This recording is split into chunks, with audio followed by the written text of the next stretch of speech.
নমস্কার, মা তারাকে প্রণাম জানিয়ে আজকে আমি রাশিচক্রের পঞ্চম রাশি অর্থাৎ সিংহ রাশি নিয়ে বলবো।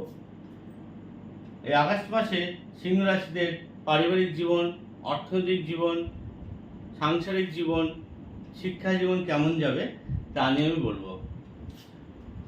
আমার এই প্রোগ্রামটি আপনার যদি ভালো লাগে তবে অবশ্যই লাইক, কমেন্ট এবং সাবস্ক্রাইব করে আমাকে আরও উৎসাহিত করবেন।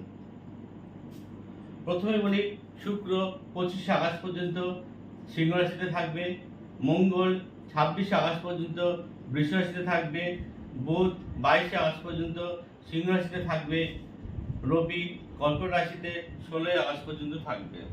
সিংহ রাশিদের স্বাস্থ্য জীবন কেমন যাবে তা নিয়ে আমি বলবো। সিংহ রাশির অধিপতি রবি এই মাসে দ্বাদশ স্থানে থাকছে। দ্বাদশ স্থানে লগ্নপতি থাকায় এই মাসে সিংহ রাশিদের স্বাস্থ্য ভালো থাকবে না। যারা সুগারের সম্বন্ধে ভুগছিলেন তাদের শরীর খারাপ হতে পারে, তাদের সুগার বৃদ্ধি হতে পারে। সিংহ রাশির জাতকদের এই মাসে চক্ষু পীড়া হতে পারে, তাদের কানের পীড়া হতে পারে।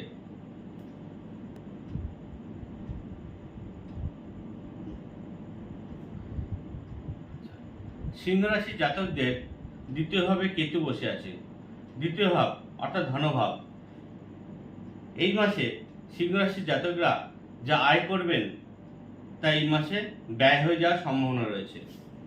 সিংহ রাশির জাতকদের কুটুম্বদের সাথে সম্পর্ক অর্থাৎ স্পেশালি শ্বশুরবাড়ির সাথে সম্পর্ক এই মাসে অবনতি ঘটবে। সেদিক থেকে আপনাকে সাবধান থাকতে হবে। সিংহ রাশির লগ্নে বুধ শুক্র বসে আছে। বুধ শুক্রের সম্পর্ক শুভ থাকায় সিংহ রাশির জাতকরা এই মাসে সঙ্গীত চর্চা অথবা নৃত্য চর্চা করতে পারেন।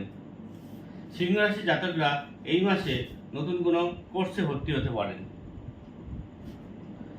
সিংহ রাশির জাতকদের এই মাসে নতুন কিছু শেখার আগ্রহ থাকবে। সিংহ রাশির জাতকদের দ্বিতীয় পতি বুধ লগ্নে বসে আছে। এর ফলে তাদের বাক্য সুমিষ্ট থাকবে। আপনি কথার কারণে অর্থাৎ কথা বলার মিশ্র থাকার কারণে আপনি সমাজে সমাদৃত হবেন। আবার দ্বিতীয় কেশু বসে থাকায় আপনার বাক্যের নিয়ন্ত্রণ রাখতে হবে। এই মাসে তৃতীয়পতি শুক্র আপনার লগ্নভাবে শুক্রের সঙ্গে বসে আছে। এই মাসে আপনার ভাই বোনের সঙ্গে সুসম্পর্ক বজায় থাকবে। সিংহ রাশির জাতকদের চতুর্থপতি মঙ্গল এই মাসে দশমভাবে বৃহস্পতির সঙ্গে বসে আছে। বৃহস্পতি এই দশম ভাব থেকে পূর্ণ দৃষ্টি চতুর্থ ভাবের উপর দিচ্ছে। এর কারণে আপনার বাড়িতে পুজো পাঠ হতে পারে। জাতকরা এই মাসে পুজো অর্চনা নিয়ে ব্যস্ত থাকতে পারেন। চতুর্থপতি মঙ্গল স্বাভাবিক অশুভ গ্রহ। আবার মঙ্গল তার সপ্তম দৃষ্টি চতুর্থ ভাবের উপর পড়ায় এই মাসে আপনাদের গৃহে বাদ বিবাদ হতে পারে। মঙ্গলের দৃষ্টি চতুর্থ দৃষ্টি থাকায় এই মাসে আপনার গৃহে লোহার কাজ অথবা কাঠের কাজ হতে পারে। সিংহ রাশির জাতকদের পঞ্চমপতি বৃহস্পতি দশমভাবে মঙ্গলের সাথে বসে আছে। মঙ্গল থাকার কারণে এই মাসে আপনাদের সন্তানদের অ্যালার্জি নিয়ে ভুগতে হতে পারে।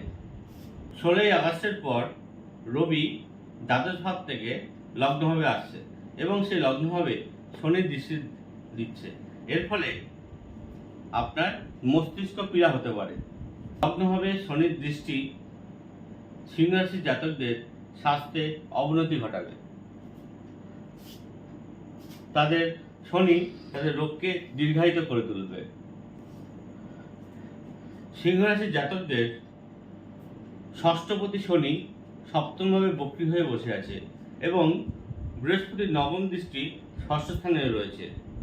এর ফলে সিংহ রাশির জাতকদের কর্মস্থানে বিভিন্ন বাধার সম্মুখীন হবে। বিশেষত কর্মস্থানে সিনিয়রদের সঙ্গে এই মাসে সম্পর্ক ঠিক থাকবে না এবং সিংহ রাশির জাতকদের এই সময় কর্মস্থানে বিভিন্ন পলিটিক্সের সম্মুখীন হতে পারে। তাই এই মাসে সিংহ রাশির জাতকদের সাবধান থাকতে হবে।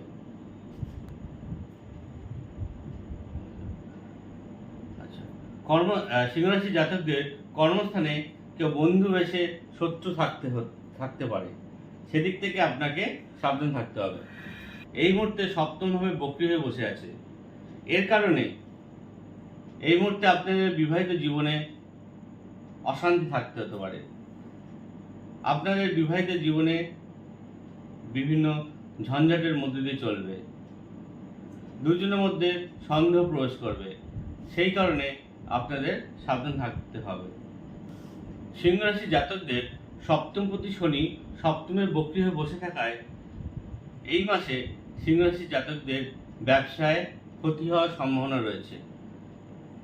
যেই টাকা আপনি ব্যবসায় ইনভেস্ট করবেন সেই টাকা নাও আসতে পারে। সেই সিংহ রাশির জাতকদের নবমপতি মঙ্গল দশম স্থানে বৃহস্পতির সঙ্গে বসে আছে, এর মাধ্যমে আপনি এই মাসে কর্মের মাধ্যমে অর্থ উপার্জন করবেন। সিংহ রাশির জাতকদের এই মাসে কর্মস্থানে আগুন লাগার সম্ভাবনা রয়েছে, সেদিক থেকে আপনাদের সাবধান থাকতে হবে। সিংহ রাশির জাতকদের এই মাসে শিক্ষায় বিভিন্ন বাধার সম্মুখীন হবে। সিংহ রাশির জাতকদের প্রতিকার হিসেবে প্রত্যেকদিন সকালবেলা স্নান করে সূর্য প্রণাম করতে হবে এবং সিংহ রাশির জাতকদের লাল জামা তাদের পক্ষে শুভকর হবে। আমার এই প্রোগ্রামটি আপনাদের যদি সবার ভালো লাগে তবে অবশ্যই লাইক, কমেন্ট এবং সাবস্ক্রাইব করে আমাকে উৎসাহিত করবেন। নমস্কার।